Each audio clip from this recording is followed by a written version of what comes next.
And our budget anticipates a $1 billion endowment over the next few years. God, the economy, and President Trump willing. And this is not an operating account. This is an endowment. And we are building this endowment for the long term with a 10% spend rate. That means we'll have an additional $30 million next year for early childhood, $60 million in 2027, all with the goal of providing pre-K and preschool spaces at no cost for all families earning up to $100,000. No cost. Everybody is watching for clues to see whether Governor Ned Lamont will run for re-election. Whether he runs or not, he needs a signature issue, a signature program in his second term. This is that. It is called the Universal Preschool Endowment. And into that endowment, he puts $300 million this year, that's his proposal, and then $300 million a year from surplus, not from operations. Eventually, he says that pays for preschool for everybody under $100,000 in income. That's a big nut. Don't know whether he's going to have enough money. And arguably, not with me, the best K-12 schools in the country. Thank you to our teachers. God bless the great Connecticut teachers. People come to this state from all over for our teachers. You gotta like the teachers. Come on, guys. Every governor giving a big speech, every president needs a hero. For Governor Ned Lamont, in this speech, it was teachers. He mentions them several times. In this space, the biggest applause line possibly of the whole speech. Not a specific program about teachers, just let's cheer for our teachers. UConn and Connecticut State have excellent faculty, but our colleges must focus on students first.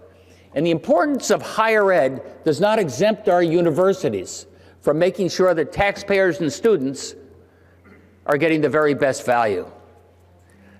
They should not be immune to reform.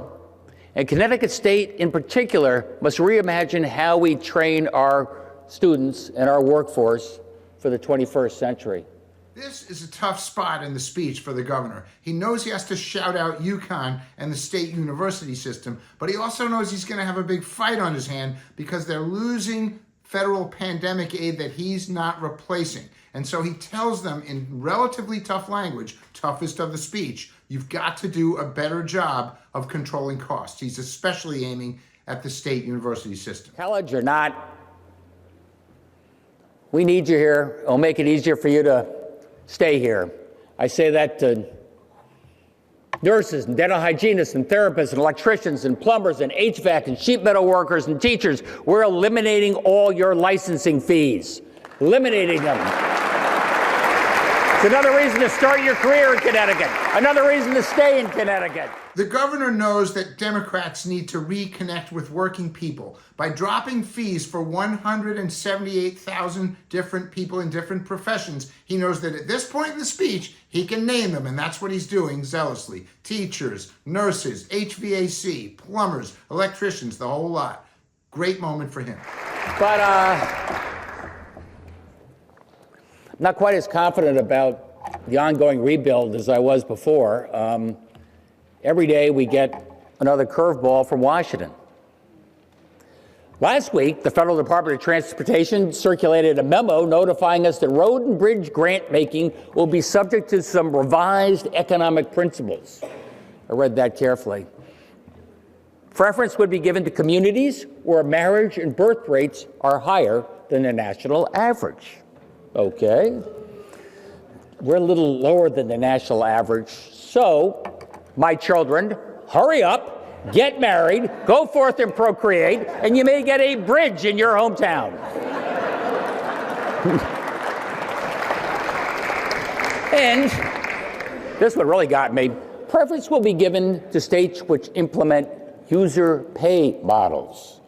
That's French for tolls. You can't make this stuff up. The Trump administration has new strings on the billions of dollars in infrastructure money going to states. Of course, immigration enforcement is number one, but the governor also mentions they'd like to see higher birth rates, makes a joke about that, and tolls. That leads to a quick pause by the governor, who he knows everybody remembers what happened with tolls when he proposed it in 2019.